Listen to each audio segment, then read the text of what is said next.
நிச்சயமாக பானு. கோவை மாவட்டம் பொள்ளாச்சி, வால்பாறை, மேட்டுப்பாளையம் உள்ளிட்ட பல்வேறு பகுதிகளில் தொடர்ந்து கனமழை பெய்து வருகிறது. இதன் காரணமாக இந்நிலையில் வால்பாறையில் நேற்று இரவு முழுவதும் பெய்த கனமழையால் இன்று வால்பாறை தாலுகாவில் உள்ள பள்ளிகளுக்கு மட்டும் விடுமுறை அறிவித்து கோவை மாவட்ட ஆட்சியர் கிராந்திகுமார் படி உத்தரவிட்டுள்ளார். தொடர்ந்து வால்பாறையில் கனமழை பெய்து வருவதால் பொதுமக்களின் இயல்பு வாழ்க்கை பாதிக்கப்பட்டுள்ளது. இந்நிலையில் வால்பாறையில் அடுத்துள்ள சோலையாறு அணை இடது கரை பக்கத்தில் வீட்டின் சுவர் இடிந்து விழுந்து ராஜேஸ்வரி வயது 43, ஜனனி பிரியா வயது 13 ஆகிய இருவரும் பரிதாபமாக உயிரிழந்துள்ளனர். அருகில் இருந்தவர்கள் மற்றும் தீயணைப்பு துறையினருக்கு உதவியுடன் இடுபாடுகளில் சிக்கி உயிரிழந்த பாட்டியையும் பேத்தியையும் மீட்டு வால்பாறை அரசு மருத்துவமனைக்கு அனுப்பி வைத்தனர். அங்கு பரிசோதித்த மருத்துவர் வரும் வழியிலேயே பாட்டியும் பேத்தியும் ஏற்கனவே இறந்ததாக கூறியுள்ளார்.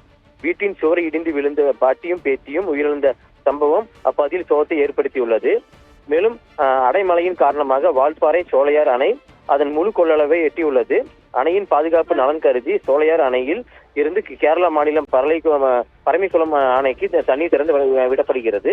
இதனால் கரையோரம் பொதுமக்களுக்கு அபாய வெள்ள எச்சரிக்கை விடப்பட்டுள்ளது. இது குறித்து மாவட்ட ஆட்சியர் அனைத்து பொதுமக்களும்